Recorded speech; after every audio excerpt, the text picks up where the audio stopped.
Dzina la Atate ndi la Mwana ndi la Mzimu Woyera. Amen.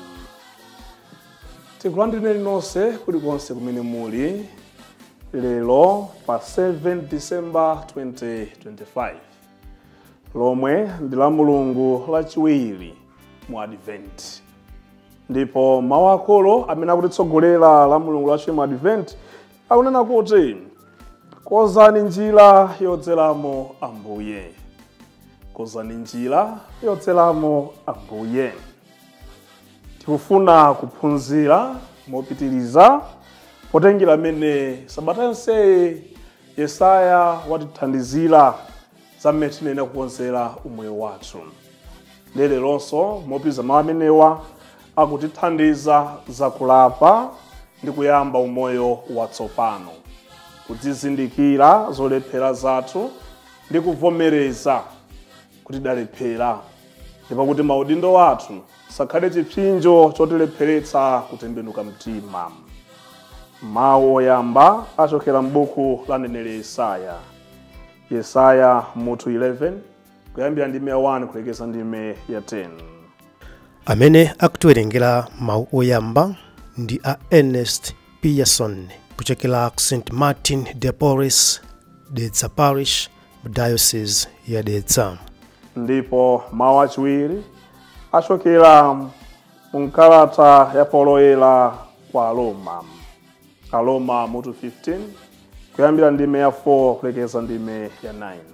Amene akutiwerengera mawu achiwiri ndi achikondi kulemeka kuchokera ku St. Martin de Porres, Dedza Parish, Diocese ya Dedza. Ndipo uthenga wabwino kuchokera uthenga woyera wa Mateyu. Mateyu mutu 3 kuyambira ndime ya 1 kulekeza ndime 12. Amene akutiwerengera mawu amthenga woyera komanso kutigawira mawu ndi Reverend Father Gift Selemani kuchokera ku Queen of Heaven, Sharp Valley Parish, Diocese ya Dedza. Tiyeni tikhale limodzi. Mawu oyamba. Mawu ambuku la mprofeti Yesaya. Nthambi idzaphuka pa tsinde la Jese, ndipo mphukira idzatuluka ku mizu yake. Mzimu wachauta udzakhala pa iye, mzimu wopatsa nzeru ndi kumvetsa, mzimu opatsa uphungu ndi mphamvu, mzimu opatsa kudziwa zinthu ndi kuopa chauta. Ndipo kuopa chauta ndiye chidzakhale chinthu chokondweretsa. Sadzaweruza potsata zooneka pamaso, kapena kugamula mlandu potsata zakumva. Koma amphawi adzaweruza mwachilungamo. Koma amphawi adzawaweruza mwachilungamo. Ndipo anthu otsika apa dziko lapansi adzawagamulira mlandu wawo mosakondera. Mawu ochokera m'kamwa mwake adzakhala ngati ndodo yokanthira ochimwa. Atalamula iyeyo, anthu oyipa adzaphedwa. Chilungamo chidzakhala ngati lamba wake, ndipo kukhulupirika ngati chomangira m'chiuno mwake. Mbulu udzakhala pamodzi ndi mwana wankhosa, kambuku adzagona pansi pamodzi ndi mwana wambuzi. Mwana wang'ombe ndi mwana wamkango adzadyera limodzi, mwana wang'ono nkumaziweta zonsezo. Ng'ombe yayikazi ndi chimbalangondo zidzadya pamodzi ndi ana awo adzagona pamodzi.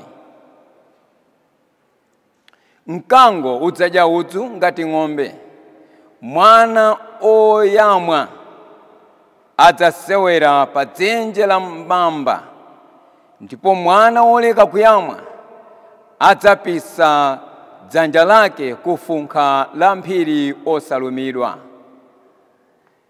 Sipadzakhala chilichonse chopweteka kapena choononga pa phiri lopatulika la Mulungu.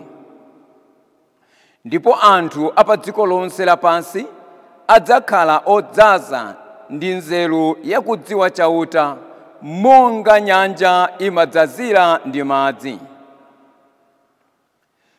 Wotengedwa ku kapolo adzabwerako.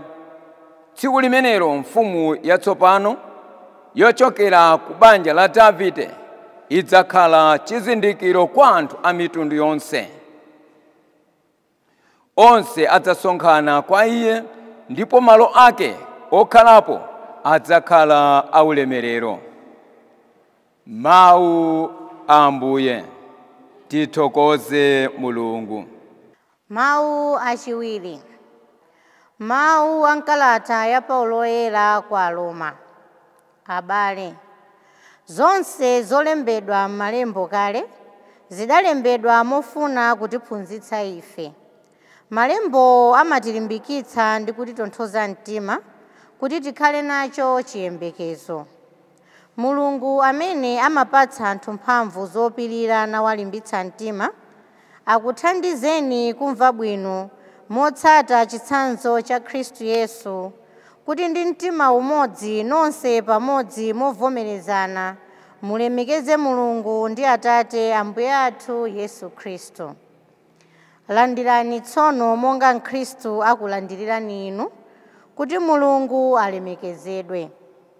Pakuti ndikukuwuzani kuti Mkhristu adasanduka mtumiki wa Ayuda kutsimikiza kuti Mulungu ngokhulupirika.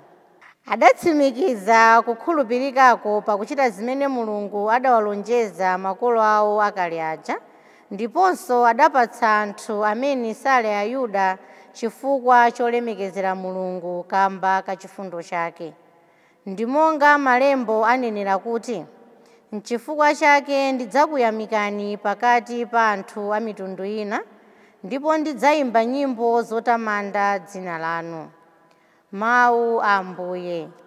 Tithokoze Mulungu. Ambuye akhale nanu, akhalenso ndi mzimu wanu. Mawu mu Uthenga Woyera monga adalembera Mateyo. Ulemu kwa inu Ambuye. Pa masiku amenewo kudabwera Yohane M'batizi nayamba kulalika m'chipululu cha ku Yudeya. Ankati, tembenukani mtima chifukwa Mulungu ali pafupi kukhazikitsa ufumu wake tsopano.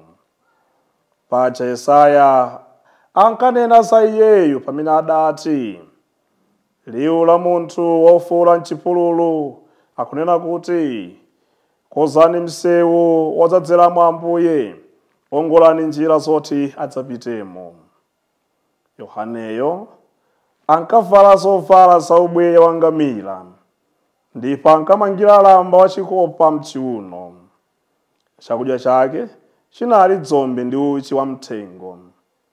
Anthu ochokera ku Yerusalemu ndi ku dera lonse la Yudeya ndi ku madera onse apafupi ndi mtsinje wa Yorodani ankadza kwa iye. Ndiye ankati iwo akaulula machimo awo, iye nkumabatiza mu mtsinje wa Yorodaniwo. Yohane ankaona Ayuda ambiri, angula Afarisi ndi Asaduki, akubwera kuti iye awabatize. Tsono iyeyo ankati, ana njoka inu, adakuchenjezani ndani kuti muthawe chilango cha Mulungu chikudzachi?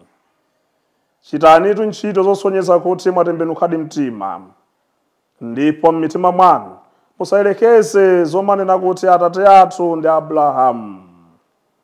Ndithu ndikunenetsa kuti Mulungu angathe kusandutsa ngakhale miyala ili apayi kuti ikhale ana Abrahamu.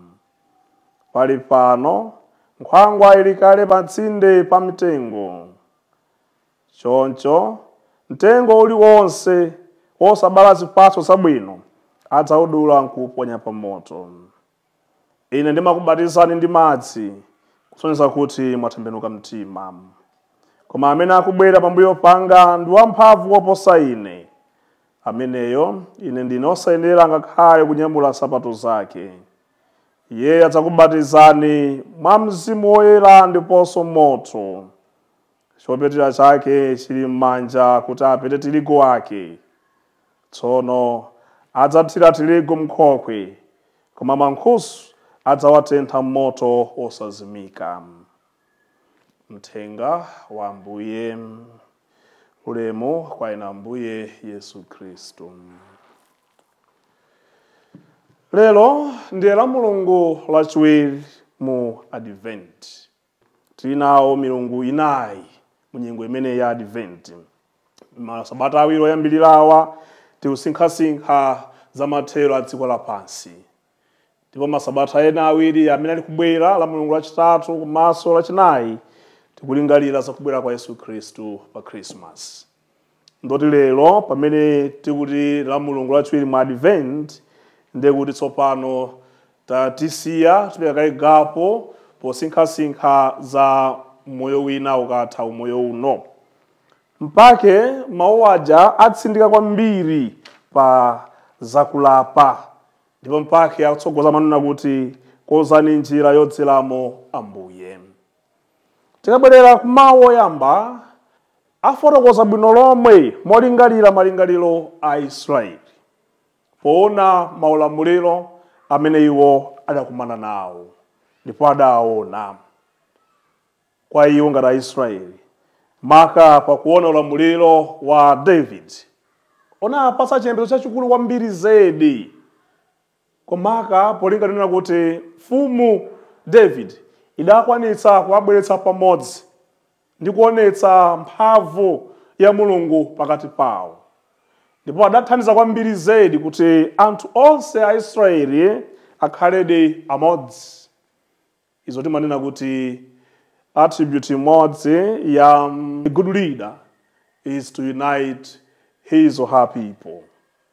Kuti mfumu ineyi yonse inenera izithandizira kubweretsa umodzi wa anthu ake, posawerengera mitundu ya mdzikomo, posawerengera maonekedwe a anthu a mdzikomo.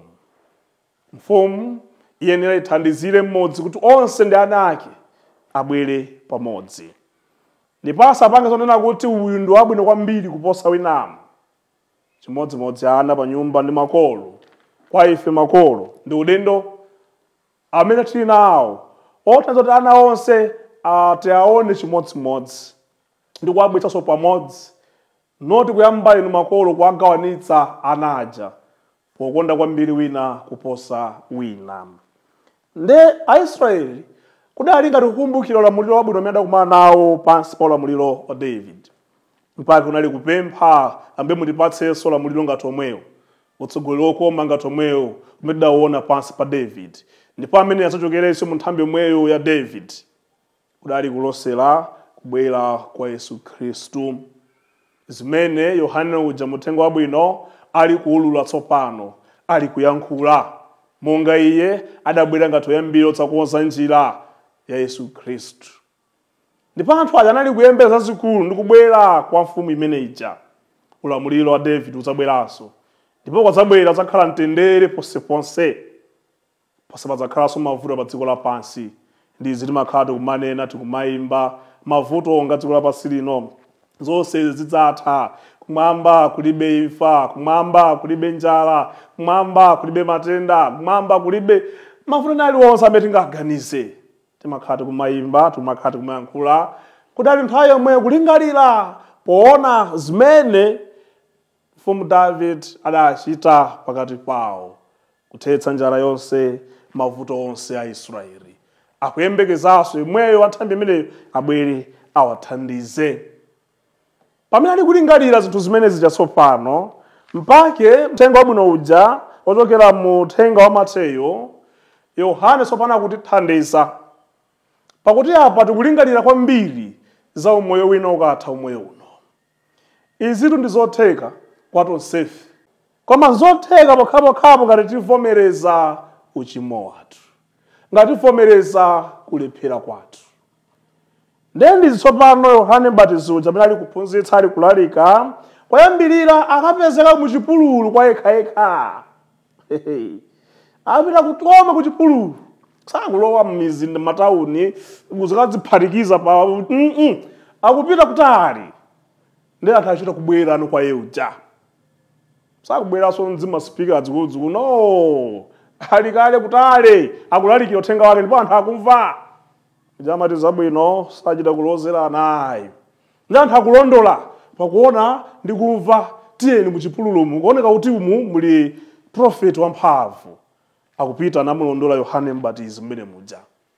Chimene chikumusangalatsa kwambiri Yohane Mbatizi ndikuona kuti angulu lake lomwe Ayuda ndi amenenso adachoka najoyina magulu ena osiyanasiyana amene amazunza iwomwewo ndakutchula Afarisi, Asaduki amene amana kuti akuchita zinthu zolakwika, asilikali ndi zina zotero akuwalandira anthu amene aja pakuti avomereza nkunena kuti ifeyo tikufuna timve mawu ndipo tisinthe ndi akwalalikira mwamphamvu lapani yambani moyo watsopano ndipo akunenetsanso musamadzipusitse ngamene madzipusitsira lero anthu kuti mwina tidzalewa chilango mwina kamba ka udindo wathu mu mpingo poti ndife acheya poti ndine wansembe poti ndine wakuti ayi mdziko poti ndine president poti ndine wakuti and we think kuti tidzalewa chilango palibe ndakunenetsanso ina njoka inu adakunamiza ni ndani kuti mudzapewa chilango cha Ambuye Mulungu palibe chizadigwera ndithu koma ngati ufuna ulape ndipo sakumira chisakugwere ndi vomereza chimo wako lapa mpake ndi mafunsa pa ife tonse amene tili muno aliyense adziyang'ane moyo wake kunena kuti kodi ndichakwaipa chiti chimene ukuchidziwa cha moyo wako. Tonse tili pano amene sadabepo pano takwezani mkono tuone zachidziwikire kuyambira primary school yanu fika pano munaba ndithu amene pano simudachimwepo takwezani mkono mwachidule amene simudatambeko takwezani mkono amene simudatambeko pa dziko lapansi pa chabwino angakhale ndi mfiti zomwe zimakweza nawo pofosa zindikirike poti ndi pagulu pano koma zachidziwikire ndime mupangira react aliyense akudziwa kale cholephera cha moyo wake ndoti sindikuyembekeza kufa adzuka dzandiuze ine kuti amwene mwakuti ndikuzidziwa kale mmoyo wanga ndakunena Yohane Mbatizi mchipululu mujakukuwa please lapani ndikuyamba umoyo watsopano. Umoyo watsopano ndi umene utsopano mawu achiwiri aja ali kuyankhula. Chonde ina abale muzikhala bwino ndi anzanu. Chonde ina abale muzilandilana monga mene Khristu adakulandilirani. Chonde abale mukhale amodzi ngati ake a Khristu. Ambuye Mulungu tili kumupempha pa tsiku la lero kuti asasiye ndi chikumbumtima chakutikumbutsa uchimo wathu. Pakutikumbutsa tivomereze uchimo wathu menewu ndi kuchitapo kanthu. Pakuchitapo kanthu kwake kukhale tsopano koyamba umoyo watsopano. Motsatiza chimene Ambuye Mulungu yemwe amakhala kutipempha nthawi yonse ya moyo wathu. Lolani Ambuye Mulungu ufumu wanu udze ndi kutitsogolera ife tonse pa dziko lapansi pano kuti titokhala anu enieni mu nthawi zonse. Amen.